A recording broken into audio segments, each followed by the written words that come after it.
नमस्कार, आप देख रहे हैं सिटी चैनल रीवा 24। पहले जानते हैं आज की प्रमुख खबरें। कन्या महाविद्यालय में वृक्षारोपण कार्यक्रम का आयोजन।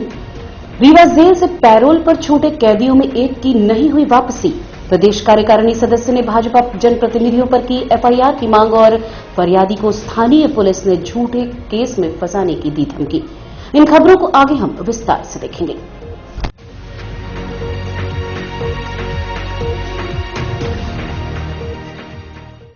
शासकीय कन्या महाविद्यालय में पूर्व मंत्री व वर्तमान विधायक की मुख्य आतिथ्य में वृक्षारोपण कार्यक्रम का किया गया आयोजन। जैसा कि आपको विदित है, विश्व पर्यावरण दिवस पर पूर्व मंत्री व वर्तमान विधायक राजेंद्र शुक्ल द्वारा शहर के रोड के किनारे डिवाइडर व शासकीय संस्थानों में 10,000 के वृक्षारोपण किए जाने की घोषणा की गई थी। साथ ही मार्तन स्कूल प्रांगण में वृक्षारोपण कर कार्यक्रम की शुरुआत भी की गई थी।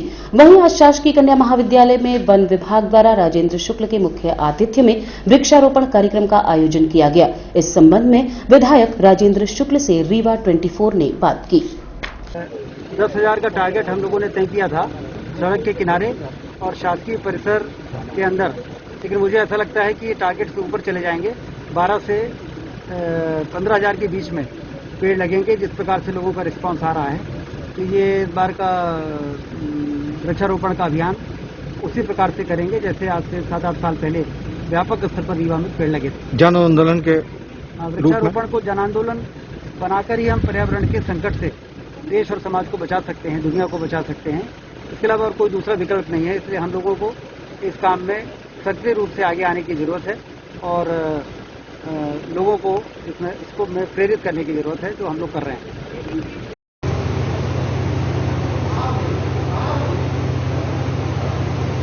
उसके प्लानिंग के हिसाब से स्टेप बाय स्टेप मैनर पे अभी किया जा रहा है।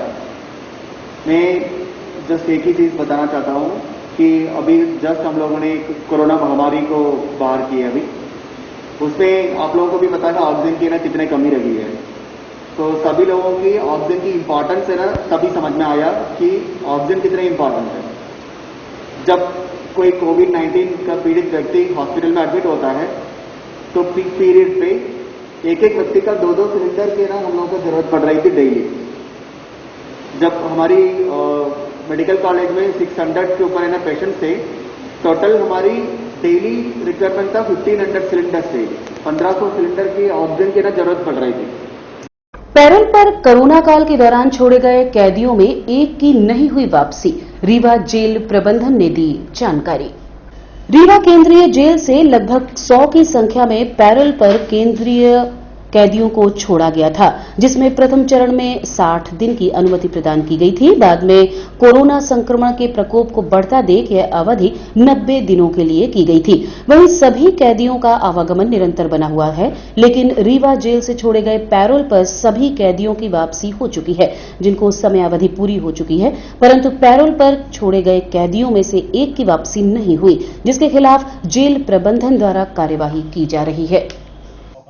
हाँ, वापस आ गए। वो कोरोना काल में जो छोड़े गए थे उसमें से जमानत पे सभी वापस आ गए और जो पैरोल पे गए थे वो भी सभी वापस आ गए। एक बंदी वापस नहीं आया, उस पे उनके ऊपर प्रकरण दर्ज करके उस पर कार्रवाई की जा रही है। इस वर्ष जो है वो करीब 100 के लगभग छोड़े गए हैं कैदी, और वो लगातार छूट रहे हैं। जिनकी छुट्टियां स्वीकृत होकर आ रही हैं वो भी लगातार छूट रहे हैं। मतलब कितने दिन के लिए छोड़े गए थे? 90 दिन के लिए अभी वर्तमान में आज की स्थिति में 90 दिन के लिए छोड़े जा रहे हैं।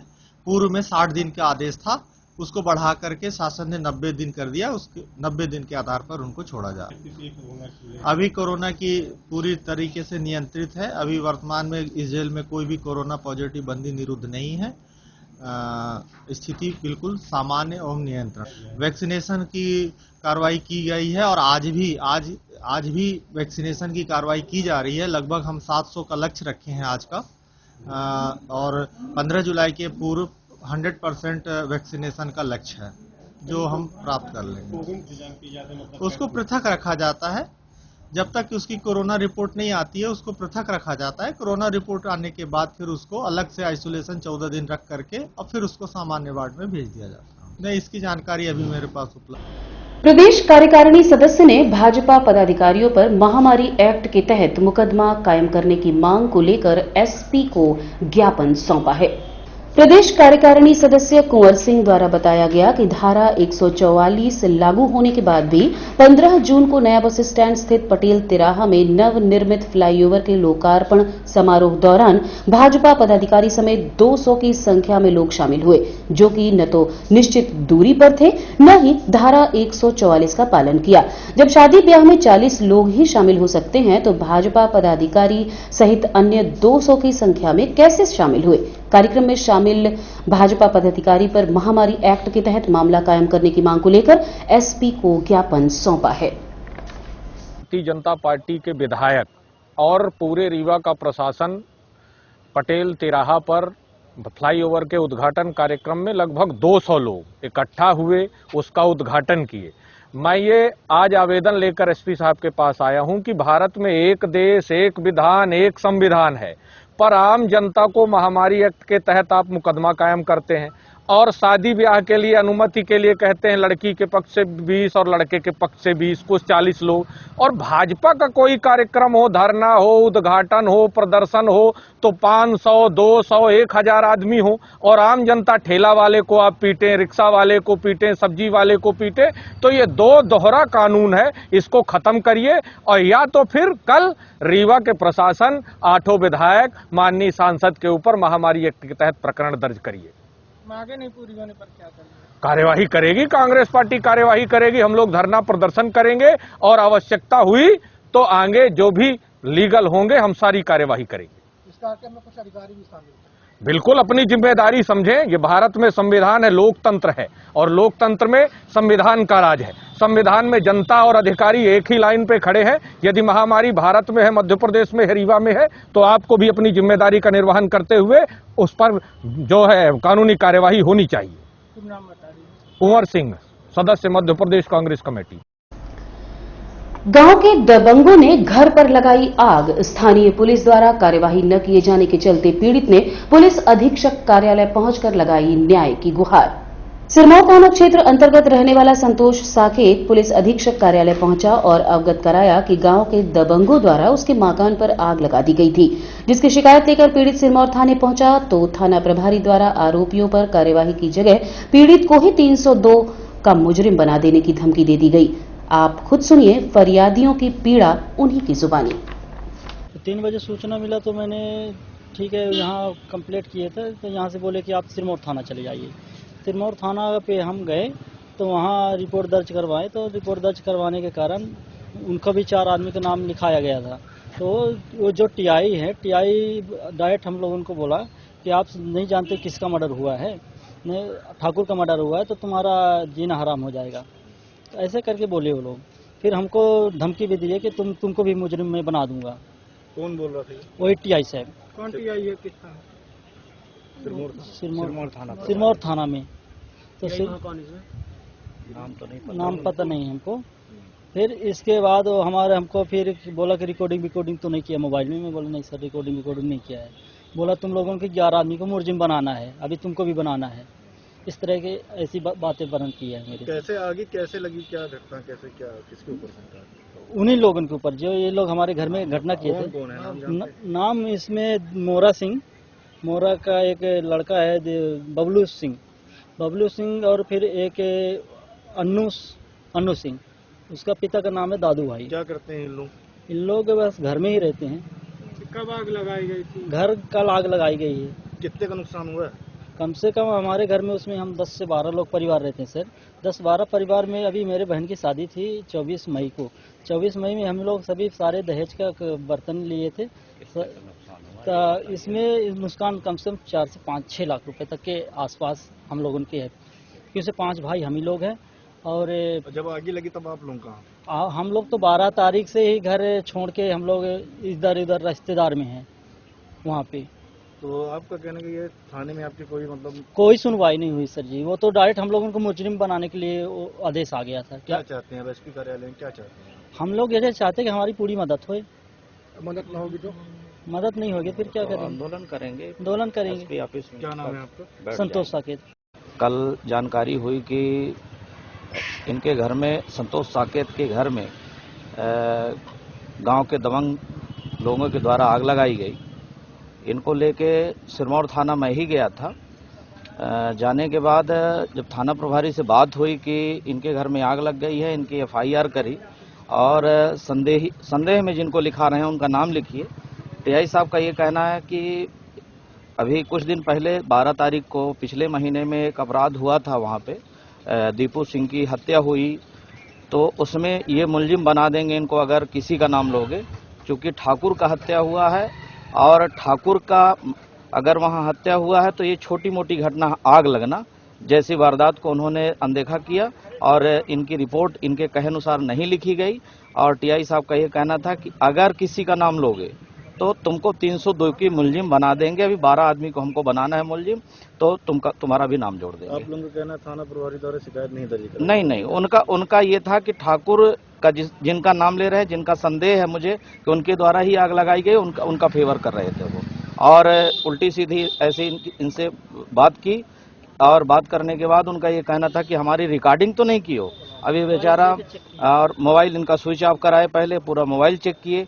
इस तरह कृत्य थाना प्रभारी द्वारा किया गया और ये पीड़ित परिवार इतना दुखी है, इसके वजह से आज एसपी साहब से इसी बात को लेके मिलने के लिए आए हैं। अगर इनके साथ जो घटना हुई है, अगर निष्पक्ष जांच पुलिस नहीं करती है तो हम सारे गांव के लोग एसपी साहब का घेराव करेंगे। रीवा के गोविंदगढ़ पुलिस ने जिला शहडोल से चोरी हुई इनोवा कार को किया जब्त। बीते दिनों प्रयागराज से रीवा आ रही इनोवा कार में 2 लोग सवार होकर रीवा आए। जैसे ही कार जुगनहाई टोल प्लाजा पहुंची, वहां दोनों सवारों ने ड्राइवर को बेहोश करके इनोवा कार क्रमांक UP 859664 को लूट कर फरार हो गए थे, जिसकी शिकायत पीड़ित द्वारा गोविंदगढ़ थाने में दर्ज की गई थी। जिसके बाद गोविंदगढ़ पुलिस ने पतासाजी शुरू की और उक्त लूटी हुई इनोवा कार लावारिस हालत में शहडोल के सिटी कोतवाली थाने में खड़ी थी, जिसे पुलिस ने गांजा तस्करी दौरान जब्त किया था, जिसे गोविंदगढ़ पुलिस द्वारा वापस लाकर वाहन मालिक के सुपुर्द किया है। हो गए सर, फिर उसके बाद यहाँ गाँव रौरा ला के नहर किनारे फेंक दिए। दूसरे दिन और गाड़ी लेकर चल दिए थे? गाड़ी लेकर चले गए। दूसरे दिन होता आया था, सब रिपोर्ट थाने में किए। अच्छा, फिर बाद में फिर पुलिस ने आपको सूचना दी कि किसने? पुलिस ने सूचना दी? क्या सूचना दी? कि आपकी गाड़ी मिल गई, आप आइए। अच्छा, चलिए अपनी गाड़ी ले आइए। कहाँ मिलने को बताए थे? शहडोल। हाँ, फिर वहाँ पुलिस के साथ गए? जी, पुलिस साथ वहाँ गए, वहाँ से गाड़ी ले आए, यहाँ पे खड़ी कर दी पे। आज हम कोर्ट से। आप बताएं, वहाँ आप शहडोल गए, यहाँ थाने की गाड़ी आपकी वहाँ मिली, थाना प्रभारी ने आपको शहडोल भेजा, क्या हुआ वहाँ, क्या बताया उन्होंने? किस मामले में जब्त थी? कहा कि ये इस्तेकासा क्रमांक 1 अगले के कैद धारा 102 में जब्त है। तो फिर मैंने प्राप्त किया इस्तेकासा, मैं अपने अपराध में गाड़ी को जब्त किया और शहडोल से थाना लाया। आज न्यायालय ने सुपुर्दगी में फरियादी को आदेश दिया है। अच्छा, वाहन आज सुपुर्दनामे में मिल गया है, देने को आदेश हुआ। अच्छा, चलिए ठीक। उसमें और धारा बढ़वाए गए है ना? 382 में 382 के साथ 392, 394 बढ़ाई। अच्छा, लूट की धारा बढ़ाई गई है। आपको कैसा लगा गाड़ी मिलने पे? बहुत खुशी है। पुलिस की कार्रवाई से आप कितना संतुष्ट हैं? बहुत खुशी है सर, और आजीवन आधार रहेंगे हम लोग आप लोगों का। आरोपी भी पकड़े जाएंगे? जैसा आरोपी के विषय में क्या है? आरोपी अभी नहीं मिल पाए हैं, तलाश उनकी जारी। और लेते हैं एक छोटा सा विराम, देखते रहिए रीवा 24 न्यूज। हड्डी जोड़ एवं रीढ़ रोग तथा स्त्री रोग एवं प्रसूति रोग का इलाज एक ही छत के नीचे। विघ्नहर्ता hospital and trauma centre, hotel landmark के पास, रतहरा, रीवा। डॉक्टर संतोष सोनी, पूर्व चिकित्सक, बॉम्बे हॉस्पिटल, मुंबई। हड्डी जोड़ एवं रीढ़ रोग विशेषज्ञ, छोटे चीरे एवं दूरबीन विधि द्वारा हाथ तथा पैर की हड्डियों का ऑपरेशन। गठियाबात, जटिल एवं बिगड़े हुए फ्रैक्चर का बेहतर इलाज करते हैं डॉक्टर संतोष सोनी। विघ्नहर्ता हॉस्पिटल ट्रॉमा सेंटर में ही स्त्री एवं प्रसूत रोग विशेषज्ञ डॉक्टर शैलजा सोनी भी उपलब्ध हैं, जिनकी देखरेख में नॉर्मल डिलीवरी, सिजेरियन ऑपरेशन एवं बच्चेदानी से संबंधित ऑपरेशन की बेहतर सुविधा। संतानहीन दंपत्ति तत्काल संपर्क करें। विघ्नहर्ता hospital and trauma centre, hotel landmark के पास, रतहरा, रीवा। सुविधाजनक एवं सफल इलाज हेतु आज ही संपर्क करें विघ्नहर्ता hospital and trauma centre, hotel landmark के पास, रतहरा, रीवा। मोबाइल नंबर 7828781983 अथवा 8462956774 पर।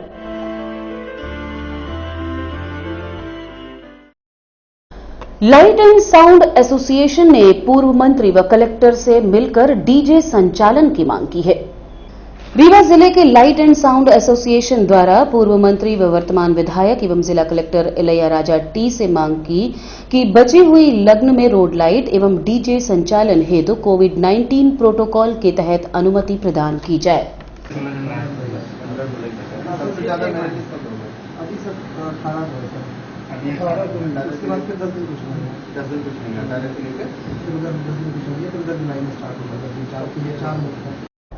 बीके माला ने आशा कैंसर केयर पर अनुबंध के विपरीत कार्य करने का लगाया आरोप। सामाजिक कार्यकर्ता बीके माला ने संजय गांधी अस्पताल में संचालित आशा कैंसर केयर यूनिट पर अनियमितता का आरोप लगाते हुए जांच कराए जाने की मांग की थी, जिस पर संभागायुक्त रीवा द्वारा अधिष्ठाता श्याम शाह को पत्र लिखकर दस्तावेज तलब किए जाने आदेशित किया गया है। ये जानकारी बीके माला ने हमें दी। आशा केयर सेंटर जो फर्म है उसके द्वारा गड़बड़ी की जा रही है, मरीजों के साथ व्यापक गड़बड़ी की जा रही है, नियम विरुद्ध कार्य किए जा रहे हैं, जो मेडिकल संस्थान की भी इसमें मिली भगत है। यह इस प्रकरण की उच्च स्तरीय जांच कराई जानी चाहिए। तो आयुक्त महोदय जी ने इस प्रकरण को गंभीरता से लेते हुए इसकी उच्च स्तरीय जांच की जो हमने मांग की थी कराए जाने के संदर्भ में, तो उन्होंने कार्यालय कमिश्नर रीवा संभाग कार्यालय के द्वारा अधिष्ठाता छात्र कल्याण शासकीय स्वशासी श्याम शाह चिकित्सा महाविद्यालय रीवा को पत्र भेजकर उनसे समस्त रिकॉर्ड मंगाए गए हैं और उसकी जांच के लिए निर्देश दिए गए हैं। ये पत्र हमारे पास है, माननीय कमिश्नर महोदय रीवा संभाग द्वारा ये जांच के निर्देश दिए गए हैं और समस्त रिकॉर्ड तलब कर लिए गए हैं इस संदर्भ में कि तत्काल इसकी जांच कराई जानी चाहिए। और अब चलने से पहले डालते हैं एक नजर आज की प्रमुख खबरों पर। कन्या महाविद्यालय में वृक्षारोपण कार्यक्रम का आयोजन। रीवा जेल से पैरोल पर छूटे कैदियों में एक की नहीं हुई वापसी। प्रदेश कार्यकारिणी सदस्य ने भाजपा जनप्रतिनिधियों पर की एफआईआर की मांग और फरियादी को स्थानीय पुलिस ने झूठे केस में फंसाने की दी धमकी। आज की खबरों में बस इतना ही। नई खबरों के साथ कल होंगे पुनः उपस्थित। अब दीजिए इजाजत। नमस्कार।